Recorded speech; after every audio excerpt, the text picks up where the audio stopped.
बिस्मिल्लाहिर्रहमानिर्रहीम। मुअज़्ज़ज़ सामईन व नाज़रीन, आज जो वीडियो हम आपकी खिदमत में पेश करने जा रहे हैं उसमें हम बताएंगे बंदर इंसान जैसा क्यों लगता है,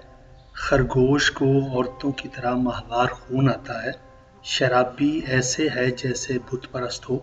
और मुर्दार में ऐसा क्या है कि जिसे खाने से नस्ल मुनक़ता हो जाती है।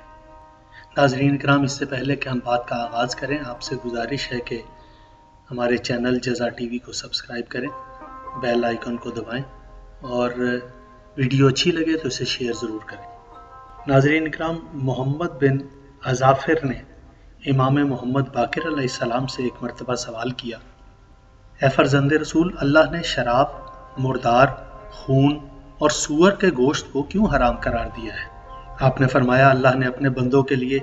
बाज़ चीज़ें हराम और बाज़ चीज़ें हलाल करार दी हैं, और ये इसलिए नहीं कि उसने जिस चीज़ को हलाल किया वो उसको पसंद थी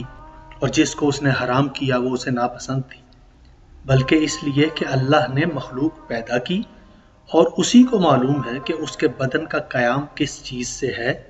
इसलिए क्या चीज़ दुरुस्त व मुनासिब है वो चीज़ उसके लिए हलाल और मुबाह करार दे दी गई, और उसको ये भी मालूम है कि उसके लिए क्या मुज़िर है, इसलिए उस चीज़ को उसने मना कर दिया और हराम करार दे दिया। लेकिन शदीद ज़रूरत के वक्त कि जब उसके बग़ैर उसका बदन कायम न रह सके तो उस वक्त उसको हलाल किया गया है, लेकिन साथ हुक्म यह है कि बक़द्रे ज़रूरत ले, उससे ज़्यादा न ले। फिर आपने फरमाया, अब रह गया मुर्दार, तो मुर्दार जो भी खाएगा उसके बदन में ज़ोफ़ और क़ुव्वत में कमी आएगी और उसकी नस्ल मुनक़ता हो जाएगी, और मुर्दार खाने वाले की मौत दफ़तन वाक़या होगी। और जहाँ तक खून का ताल्लुक़ है तो उसको खाने वाले में आब सुफ़रा पैदा होता है और वो मरज़ क़ल्ब में मुब्तला होता है। उसमें रहम और मेहरबानी इतनी कम होगी कि उसके मुखलिस दोस्त और उसकी सोहबत में रहने वाले भी उससे महफूज नहीं रहेंगे।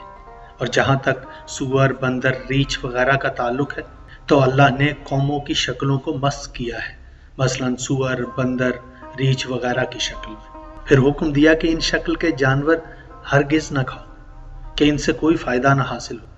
और इसलिए भी इनका खाना हराम है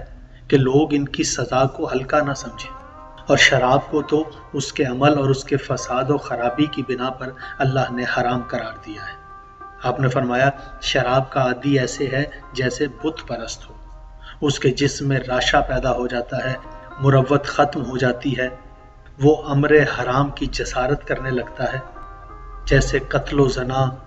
यहाँ तक कि नशे की हालत में वो अपनी महरम औरतों पर भी हमला कर गुजरता है और उसे एहसास तक नहीं होता। और शराब तो अपने पीने वाले में हर तरह की बदी के सिवा और किसी शय में इजाफा नहीं करती। इसी तरह इमाम रज़ा अलैहिस्सलाम से किसी ने सवाल किया और उसके जवाब में आपने फरमाया, अल्लाह ने खिंजीर को लोगों की नसीहत और इबरत दिलाने के लिए पैदा किया कि दुनिया देखे कि इस शक्ल व सूरत पर भी लोग मस्ख़ किए गए हैं, इसलिए इसकी ग़िज़ा नहस तरीन शय है। फिर आपने फरमाया, बंदर को हराम इसलिए किया गया कि वो मिसले खिंजीर के मस्ख़ शुदा है, और इसको भी खल्क़ की इबरत और नसीहत के लिए बनाया, और इसके अंदर इंसान की कुछ मुशाबहत रखी ताकि वो इस अमर की निशानदही करे कि ये वो मखलूक है जिस पर अल्लाह का अज़ाब नाज़िल हुआ। नाज़रीन, एक सवाल के जवाब में इमाम रज़ा अलैहिस्सलाम इरशाद फरमाते हैं, जब भी गैर अल्लाह के नाम पर जानवर ज़िबा किया जाएगा उसका गोश्त खाना हराम है, इसलिए कि अल्लाह ने अपनी मखलूक पर वाजिब कर दिया है कि वो सब उसका इकरार करें और हलाल जानवरों के ज़िबा पर उसका नाम लें, और वो जानवर जो कुर्बतन इल्लल्लाह ज़िबा किए जाते हैं और जो शयातीन और बुतों की पूजा के लिए ज़िबा किए जाते हैं, दोनों बराबर ना हो जाएं, क्योंकि ज़िबह पर अल्लाह का नाम लेने से उसकी रबूबियत और उसकी तौहीद का इकरार होता है, और जो गैर अल्लाह के लिए किया जाता है उससे शिर्क ज़ाहिर होता है। नाज़रीन, इमाम रज़ा अलैहिस्सलाम ने फरमाया, जितने दरिंदे और शिकारी जानवर और परिंदे हैं वो सब के सब हराम हैं, इसलिए कि ये सब मुर्दार, आदमी का गोश्त, आदमी की गलाज़त और इसी तरह की चीज़ें खाते हैं। अल्लाह ताला ने वहशी जानवरों और परिंदों के हलाल और हराम की पहचान रख दी है। इमाम रज़ा ने फरमाया, मेरे वालिद गिरामी इरशाद फरमाते हैं कि जानवरों में जिनके کچلی کے دانت ہیں وہ حرام ہیں، اور پرندوں میں حلال و حرام کی پہچان یہ ہے کہ جو اپنے پر پھڑپھڑا کر اڑے اسے کھاؤ، اور جو اپنے پر پھیلائے ہوئے اڑے اسے نہ کھاؤ۔ اور خرگوش حرام ہے کیونکہ وہ بمنزل سور ہے، یہ بھی اپنی نجاست میں اسی حکم میں داخل ہے، اور یہ اس لیے بھی حرام ہے کہ اسے عورتوں کی طرح ماہوار خون بھی آتا ہے۔ ناظرین اکرام، حلال و حرام کے حوالے سے چند ایک گزارشات آپ کی خدمت میں ہم نے پیش کی، دیگر کسی اگلی ویڈیو میں آپ کے گوش گزار کریں گے۔ باتیں اچھی لگیں تو دوسروں سے شیئر ضرور کیجیے گا کہ یہ صدقہ جاریہ ہے۔ اپنا بہت خیال رکھیے گا، بہت شکریہ۔